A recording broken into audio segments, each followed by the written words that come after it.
እኔ ማታ ደብሯት ሳይ ለምሳሌ ላይቭ ገብታ ነበርና ሱቅ ሆና ላይቭ ገብታ በመሃል እየዘጋች እየወጣች ስልክ ታወራለች፣ ደግሞ እየገባች እየወጣች ስልክ ታወራለች። እና ጧትም በተመሳሳይ ደብሯት ሳይ ሀቡ ምን ሆነሽ ነው ብዬ አሁን ቅድም ያልኩሽን ነገር በቃ የሚስተካከል ነገር እንኳን ካለ ምን ሆነሽ ነው ምን ተነጋግረን ጨርሰን ወላሂ ተስማምተን 8 ቀን ካልሆነሽ እኔ ሌላ ስራ እፈልግልሻለሁ ብያት ተስማምተን ሰላም ተባብለን ነው እኔ ሌላ ስራ ሄድኩት። በዛን ቅስፋት ነው ሄደችው ማለት ነው። ኧረ እውነትሽን ነው። እንደዛ ነው የምታስቢው አንቺ። ሲጀመር ደግሞ ይኸውልሽ ተረጋጊ አይደለም አዳምጪ። አዎ አዳምጪ። ትክክል ነሽ። ላይቭ ላይ ሆኜ ስልክ ሲደወልብኝ ነበር። ማን የደወለው? ኮርት ነበር ሲደውልልኝ ነበር። ፍርድ ቤቶች እየደወሉልኝ ነበር። በዛን ሰዓት ላይ ኦፍ ኮርስ ስልክ አንስቼ አወራለሁ። ለምን የህይወት ጉዳይ ያለው ከነሱ ጋር ነው። ጁጁም ታውቃለች።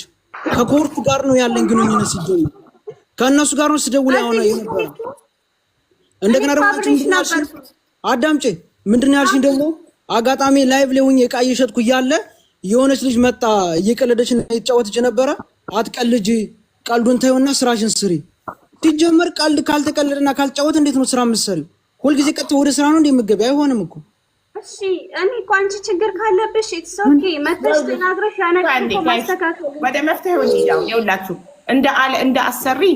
እንደ አሰሪ መከፍልሽ ከሆነ ደሞዝ እኔ አሁን እሷ ብትቀጥረኝ እኔ ቀልድና ጨዋታ ማበዛ ከሆነ ቀልድና ጨዋታውን ስራው ላይ ትኩረት አድርጊ ብትለኝ ትክክል ናት። አሰሪ ናት። ኢትዮጵያዊ ስለሆነች አልንቃትም። የምትከፍለኝ ድርሃም አረብም ቢቀጥረኝ ድርሃም ነው የሚከፍለኝ፣ ሀበሻም ቢቀጥረኝ ድርሃም ነው የሚከፍለኝ። ግን እኛ ሀበሾች ስንባል እርስ በርስ ስለምንናናቅ አበሻን አሰሪ እንንቃለን። ይሄ የኛ ባህሪ ነው፣ የኛ የኢትዮጵያኖች ባህሪ ነው።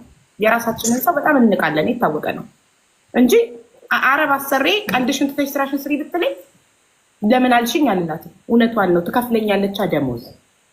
በነፃ ከሆነ ምሰራላት ደስ ሲለኝ እሰራላታለሁ፣ ደስ ሲለኝ አልሰራላትም። እቺ ሰው ግን ከፍላኝ ከሆነ ማንም ይሁን ከፍሎኝ እስከሰራውለት ድረስ አለቃዬ ነው፣ አከብረዋለሁ እንዳለቅነቱ። ስራዬን ማከብር ከሆነ ማለት ነው።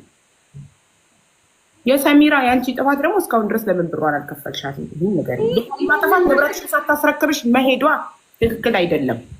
ንብረቷን እኮ ሳላስረክባት የሚሄደው የሚባለው ነገር ቢኖር ባልና ሚስቶቿ ወጣው ከቤት እኔ ብቻ በሆን ኑሮ ኦፍ ኮርስ ይሄ የኔ ጥፋት ነበር። ግን ደግሞ ከሷ ጋር የሚኖሩ 3 ሰዎች ነበሩ። እነሱን ለምን እሷን ትጠይቂያለሽ? እነሱን እንደሷ ከቆጠርሻት ነግሬያታለሁ። መጀመሪያ ለሱም ነግሬዋለሁ። አይመቸኝም ልሄድ ነው ብዬዋለሁ። ለምን ባሉበት አስረክበሽ ነግሬያለሁ። እኔ ልሄድ ነው ብዬ ተናግሬ